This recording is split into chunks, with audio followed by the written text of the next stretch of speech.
warahmatullahi wabarakatuh. Salam sejahtera untuk kita semua. Perkenalkan, nama saya Cindi Putri Sundari dari Program Studi D3 Keperawatan Fakultas Matematika dan Ilmu Pengetahuan Alam Universitas Bengkulu. Tujuan saya membuat video ini adalah untuk memenuhi tugas akhir Bahasa Indonesia dengan dosen pengampu Bapak Dr. Nurmanza, SPD, MPD, selaku dosen yang mengajar mata kuliah umum Bahasa Indonesia. Di sini saya akan menjelaskan materi pertemuan pertama hingga pertemuan terakhir, yaitu pertemuan ke-15 Persebandung lawan Mitra Kukar. Dapat piala boleh dipajang. Tolong kalian siapkan tikar karena video saya agak panjang. Baiklah, yang pertama saya akan menjelaskan materi tentang hakikat bahasa Indonesia. Hakikat bahasa Indonesia menurut Undang-Undang Republik Indonesia Nomor 24 pada tahun 2009, Pasal 1 Ayat 2, bahasa Indonesia adalah bahasa resmi nasional yang digunakan di seluruh wilayah negara kesatuan Republik Indonesia. Kemudian, bahasa Indonesia berasal dari bahasa Melayu diresmikan setelah proklamasi kemerdekaan Indonesia pada 8 Agustus 1945. Kedudukan dan fungsi bahasa Indonesia yang pertama adalah kedudukan bahasa Indonesia sebagai bahasa nasional mempunyai 4 fungsi, yaitu sebagai lambang kebanggaan, lambang identitas, sebagai alat pemersatu berbagai suku, dan sebagai alat penghubung antar warga, antar daerah, dan antar budaya.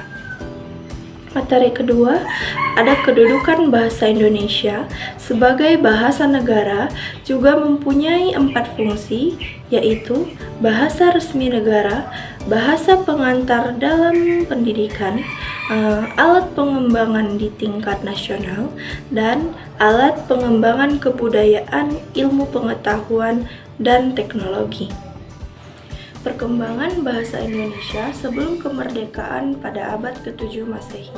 Bahasa Melayu digunakan sebagai bahasa kenegaraan Kerajaan Sriwijaya dengan bukti prestasi di Kedukan Bukit Talangtuo, Kota Kapur, dan Karangbrahi. Yang kedua adalah penyempurnaan ejaan bahasa Melayu yang dilakukan oleh Hanan dan Nawawi menghasilkan ejaan. Kemudian pada 28 Oktober 1928 di Jakarta, pemuda berikrar untuk menggunakan bahasa Indonesia. Materi selanjutnya yaitu sikap berbahasa Indonesia. Yang pertama, pengertian sikap bahasa menurut Krida Laksana 2001. Sikap bahasa adalah posisi mental atau perasaan terhadap bahasa sendiri atau bahasa orang lain. Sikap bahasa atau language attitude adalah peristiwa kejiwaan dan bagian dari sikap umum terhadap sesuatu, melibatkan reaksi penilaian terhadap bahasa tertentu. Kemudian sikap berbahasa dapat berupa perasaan, menerima, menolak, atau mengejek terhadap bahasa tersebut. Kemudian ada ciri-ciri sikap bahasa. Yang pertama, kesetiaan bahasa, yaitu mendorong untuk mempertahankan bahasanya dan mengurangi penggunaan bahasa orang lain. Yang kedua, ada kebanggaan bahasa yang mendorong orang untuk mengembangkan bahasa mereka dan menggunakannya sebagai lambang identitas dan kesetiaan. Kemudian ada kesadaran akan norma bahasa, yaitu mendorong orang untuk menggunakan dengan cermat dan santun yang berpengaruh besar terhadap penggunaan bahasa tersebut. Selanjutnya ada teks dalam kehidupan akademik untuk penanaman nilai dan hakikat bahasa Indonesia.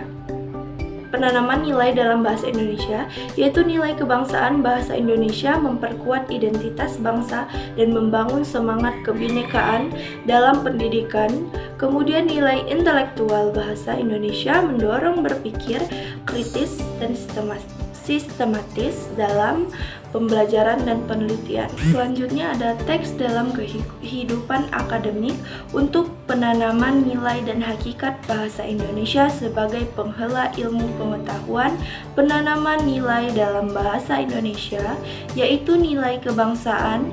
Bahasa Indonesia memperkuat identitas bangsa dan membangun semangat kebinekaan dalam pendidikan. Kemudian, nilai intelektual. Bahasa Indonesia mendorong berpikir kritis dan sistematis, penting dalam pembelajaran dan penelitian. Selanjutnya ada nilai estetika dan etika bahasa Indonesia yang baik, keindahan, dan etika dalam berkomunikasi, baik lisan maupun tulisan. Selanjutnya, bahasa Indonesia sebagai penghela ilmu pengetahuan, pengembangan karya ilmiah. Bahasa Indonesia digunakan untuk menyusun karya ilmiah seperti skripsi tesis dan disertasi, penyampaian ide ilmiah secara sistematis, alih bahasa, dan penggayaan kosakata. Bahasa Indonesia terus berkembang melalui adopsi. Setelah itu, baru dari berbagai ilmu menjadikannya lebih dinamis dan relevan. Kemudian peningkatan literasi akademik, penggunaan bahasa Indonesia yang baik dan benar, mendukung peningkatan literasi akademik, memperkuat kontribusi dalam pengembangan ilmu pengetahuan, akan membuat kita lebih baik dalam berliterasi.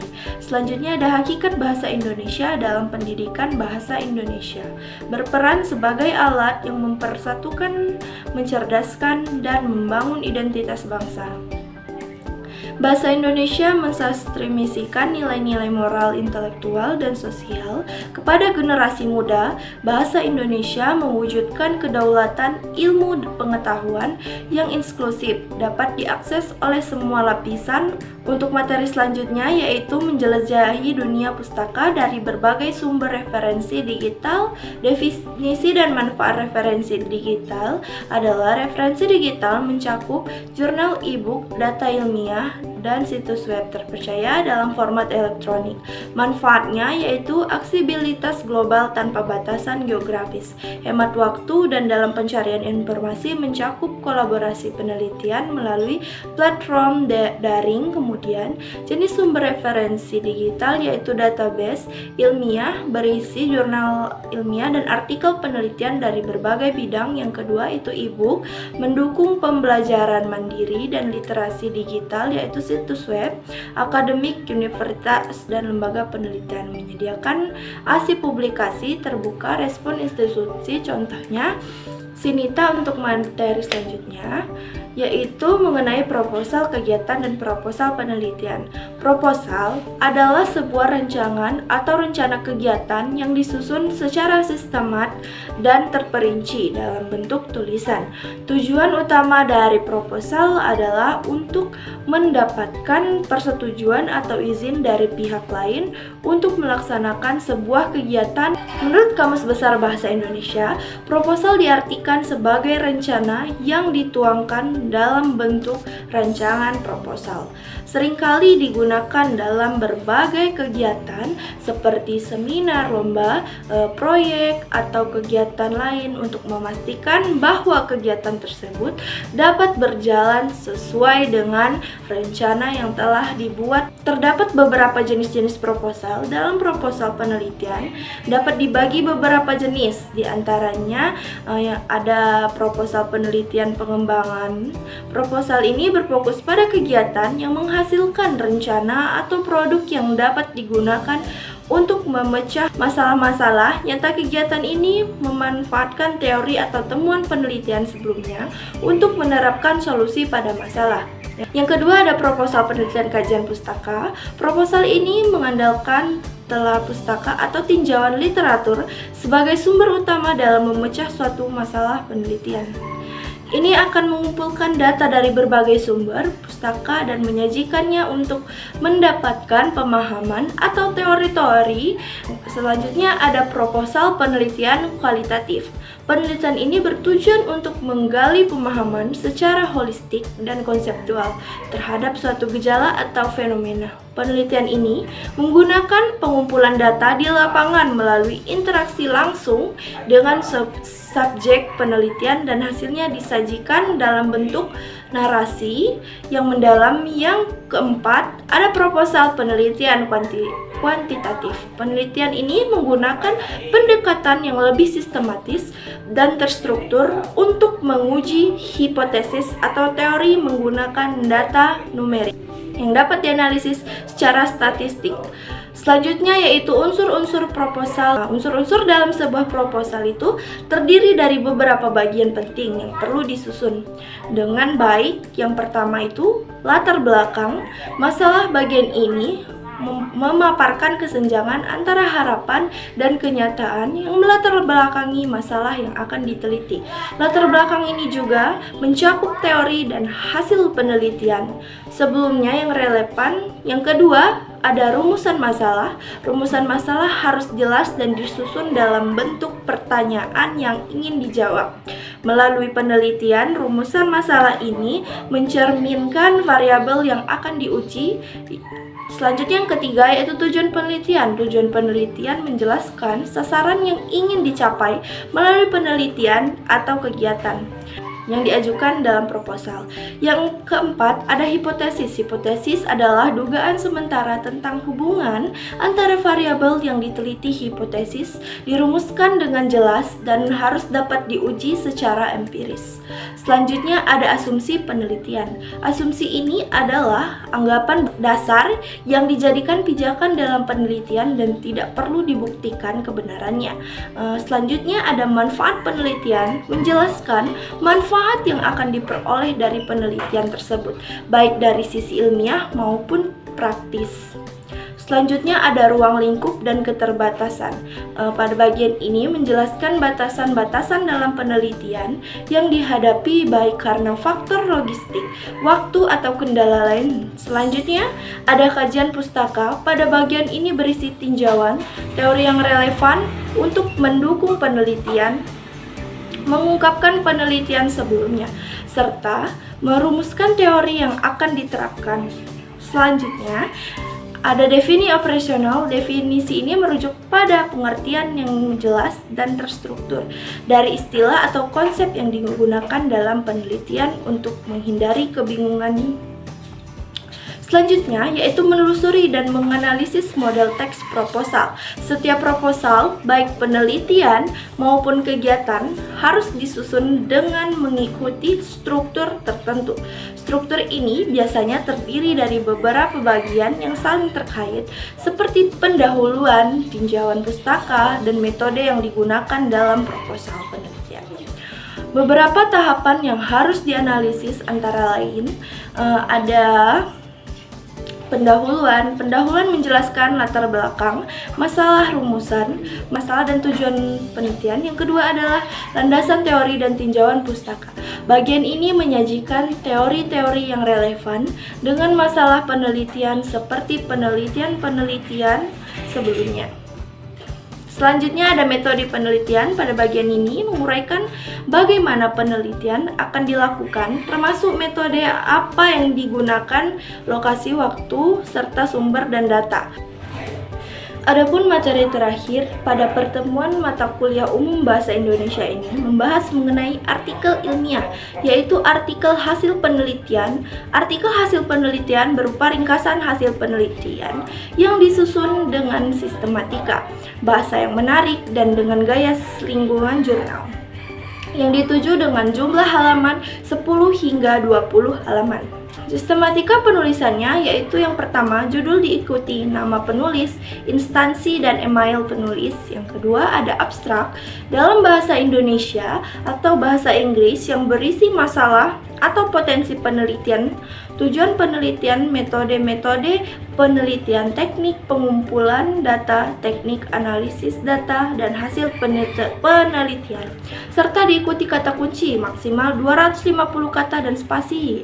Selanjutnya ada pendahuluan yang berisi latar belakang, masalah penelitian, rumusan masalah, tujuan penelitian, dan manfaat penelitian. Ditulis menyatu dan tidak dalam subbab. Selanjutnya yaitu ada landasan teori, berisi teori yang benar-benar benar digunakan dalam penelitian sesuai dengan rumusan masalah. Selanjutnya ada metode penelitian yang berisi metode penelitian data dan sumber data untuk penelitian kualitatif atau populasi dan sampel, untuk penelitian jenis kuantitatif, waktu dan tempat penelitian, teknik pengumpulan data, teknik analisis data, dan validasi data. Semuanya ditulis dalam bentuk paragraf. Selanjutnya ada hasil penelitian dan pembahasan, diawali dengan penjelasan hasil penelitian, kemudian dilanjutkan dengan pembahasan yang berisi perbandingan atau persamaan hasil penelitian dengan teori, dan penelitian relevan disertai data penelitian minimal 6 halaman terakhir, yaitu kesimpulan berisi tentang gambaran umum hasil penelitian yang merupakan jawaban dari rumusan masalah. Penelitian disertai saran dan rekomendasi, dan ada juga daftar pustaka, ditulis dengan mencantumkan nama penulis, tahun terbit, judul buku, kota terbit, dan penerbitan. Mungkin itu saja yang bisa saya jelaskan dari pertemuan 1 hingga pertemuan ke-15 mata kuliah umum Bahasa Indonesia. Semoga bermanfaat, lebih dan kurang saya mohon maaf. Kepada Tuhan saya mohon ampun. Jangan lupa like, comment, and share, karena di awal saya buka dengan pantun, di akhir pun saya akan menutup dengan pantun. Manis merah si buah pepaya, pepaya masak banyak terjatuh. Akhir kata dari saya, wassalamualaikum warahmatullahi wabarakatuh.